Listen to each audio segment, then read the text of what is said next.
Hey everybody, it's Bob Crossan, Senior Managing Editor for Water and Waste Digest. Today I have with me April Nabors. She is the Engineer and Superintendent of Land Administration for Birmingham Water Works in Alabama. As we are doing this entire month of May, we are showing off each of our young professionals. Every Tuesday and Thursday, you can see a new video premiere here on Facebook, and it shows up on our website. You can sign up for our email newsletter to get it that way if you prefer that, or you can check us out on YouTube. But let's talk a little bit with April about her career, her aspirations, and what's really got her interested in water.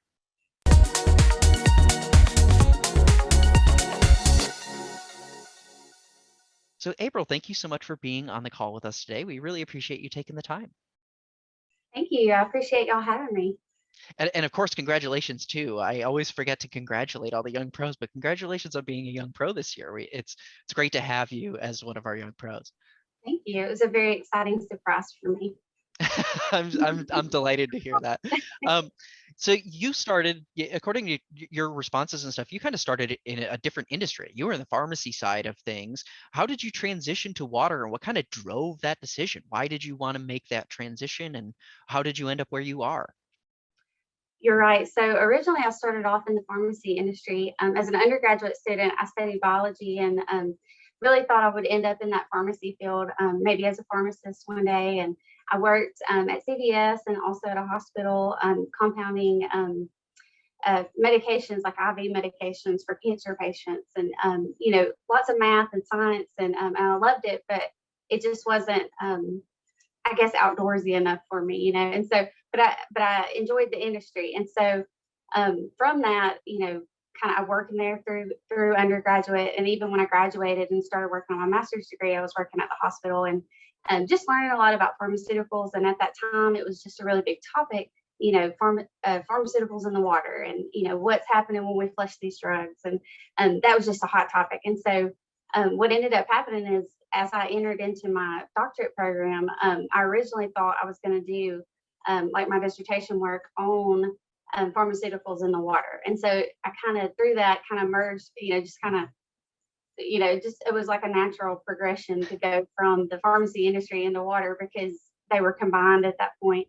And then that gave me my connection to the Waterworks Board. And then once I got here, we started doing some research into that, and we just found that we really had very, very, very, very low amounts. And so it really didn't develop into what I thought it would originally, but it got me to where I'm at. So I'm thankful for that, base of, having that experience with the pharmacy industry as a whole.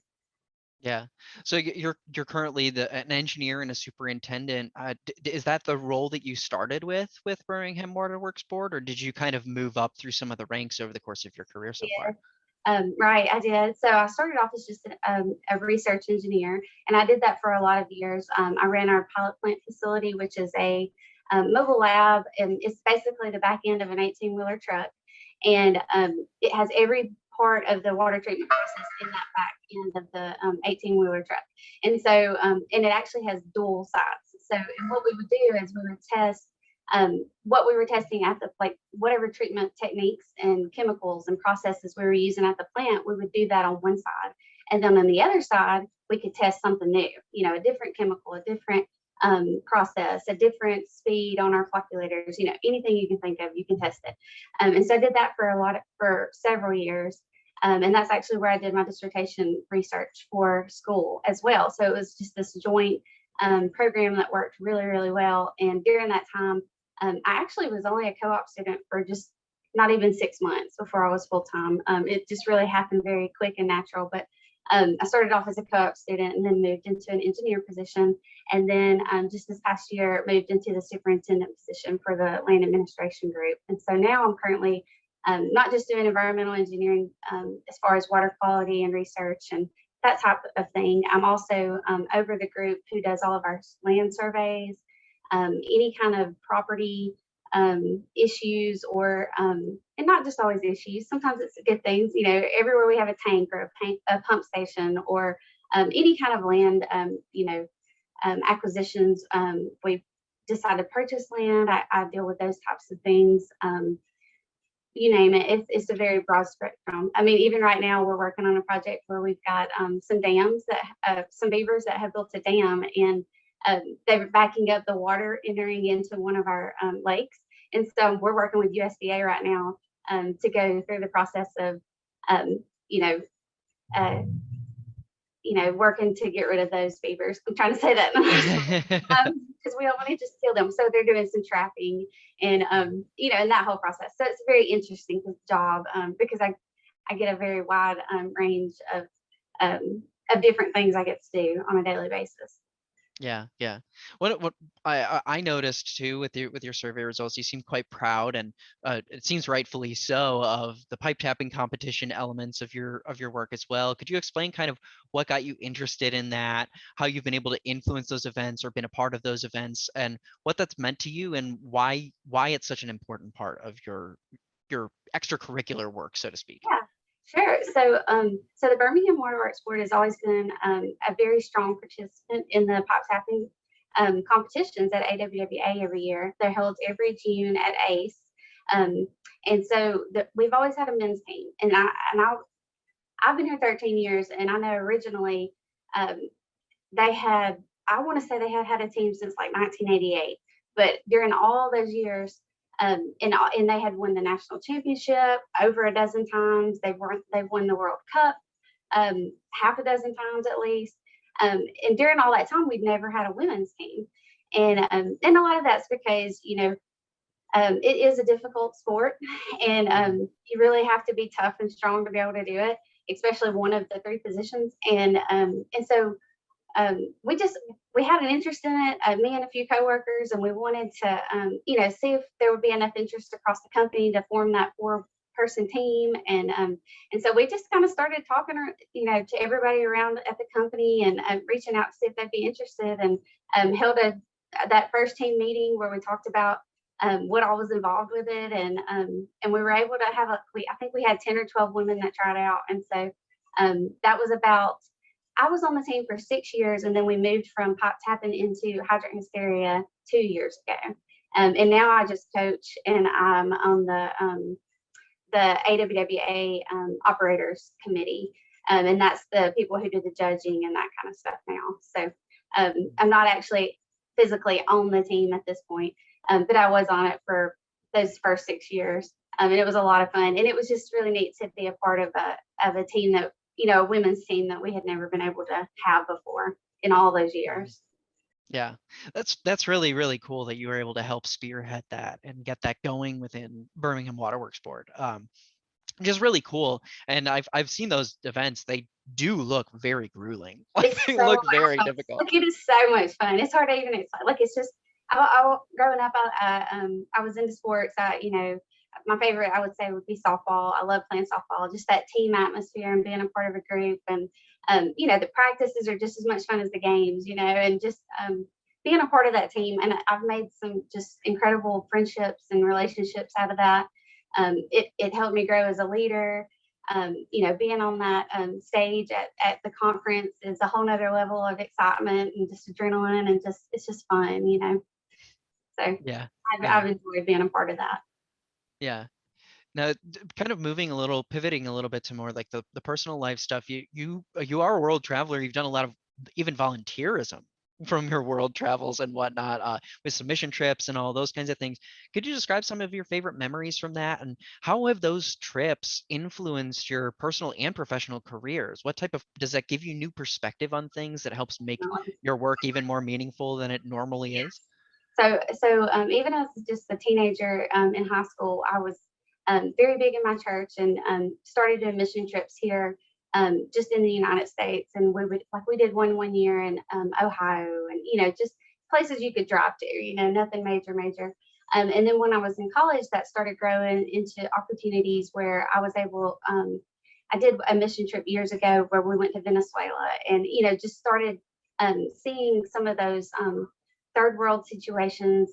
And I think that had a lot of influence on why I kind of pivoted from pharmacy into water, just by, going to those third world countries and learning about, how they live, and, a lot of the resources and things that we take for granted here. When you go places like that and see just how great that need is, it kind of helps you put things into perspective, and um, I think, for the last several years, I've been doing a lot of mission work in the Dominican Republic, and every time I go, it's just a reminder of how blessed and lucky we really are here in the States, and just how important water is. I mean, because when you go to a place like that and you see people getting sick over, um, just not having clean drinking water, we get sick and it's from major things. They get sick and it's just from something that could have been avoided. Mhm. And so it just means a lot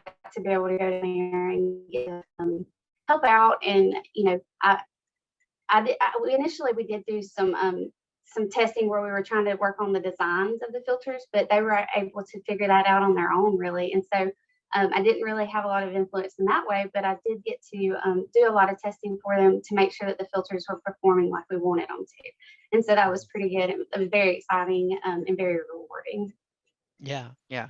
I think this feeds into one of the other things we noticed about your responses is that you do like to elevate the people around you a lot. And elevating people around you, so like mission work, that's kind of a lot of what that is about. It's about raising the floor for other people, right? So from a professional level, when you bring that type of attitude, why is it important to like raise the floor of like the people that you work with and to kind of raise them up, bring them up and make them just as successful as you find yourself being? Yeah, I guess I feel like you know you're a team's only as good as the weakest link, and so if we're all there together, then we're all at that next level. And if there's something that my experience or my education, or if there's some way that I can help somebody else grow, or reach some of their goals, then to me that's just as rewarding, if not more rewarding, than if it were myself. I just thoroughly enjoy watching people grow and succeed. And when you get to help somebody um, get that light in their eyes where they're excited or passionate about something, like that's just to me that's just a really great feeling. Yeah, it is fun to see someone grow and know that you may have had a hand in helping them reach that next Yes. level. It's really, really such a satisfying feeling. Like to me, that's more satisfying than even if it's myself that is, growing. Or I don't know how to explain that very well, but I just really enjoy watching others reach their full potential, and Yeah. knowing there's a way that I can help in that process. But I want to do whatever I can to help make that happen. Yeah. The last question I have here is actually one that I'm going to be asking every young professional this year, and I think it's an interesting one to ask because workforce has become such a big issue for the industry to address, making legacy knowledge transfer down to younger people, getting young people into our pipeline. So I guess the question is, how would you cater and try to grab the interests of the next generation of water industry workers? What would you do to try and grab their attention and make them want to be a part of our industry? I think that's a great question, and one that's kind of tough, right? I mean, we've got an industry that's aging. We've got a lot of, even here at our company, we have so many people retiring, just a lot of movement going on. And so I think the best way that we can reach this new generation is just, you know, water treatment is something that's been around for thousands of years, right? I mean, it was around 1500 BC with the Egyptians, So, I mean, it's not that the technology and what we're doing is brand new, but there are aspects of it that can be more exciting that we can, we used to have to always go out and check a meter, but now there's, advanced metering services that can send that signal back. And so I guess my thought on this question is, as long as we're staying up with the technology, that's going to help bring in that younger generation because, you know how it is. They're all about that smartphone and whatever technology we can advance with the drinking water industry that would kind of, you know, blend those two, I think is where we're going to have the most success with bringing in that new generation. Yeah, that's a really good point that you made, that the connection between new technology, smartphones, data, all of that type of thing, like the next generation has had the world at their fingertips since they were Yes, born, essentially. And being able to exactly. tap into that and say, look, you have the world at your fingertips at your job, and you can make a major difference with it This is what too. you can do with that. Yeah, I think that's where we can do a better job and try to really reach out and bring those new kids in, and you know, and they'll teach us. I Yeah. mean, we'll teach them how to treat water, but they'll teach us how to advance that technology in that new direction where it really needs to go. Yeah, and maybe they'll end up being part of a Hydrant Hysteria team as well. Exactly. That would be great. Well, April, it was great talking to you. I really appreciate your time and being Yeah. able to chat with you today. And for everyone who's watching, you can read some more about each of our young pros in our description below. We will have I have a link to the last Young Professionals video down there as well. And stay tuned for every Tuesday and Thursday throughout the entire month of May. We'll have a new Young Professional video on the horizon. So definitely check those out. And April, thank you again for being on with us today. It's Thank been you. great talking to you. Yeah, you too. Thank you.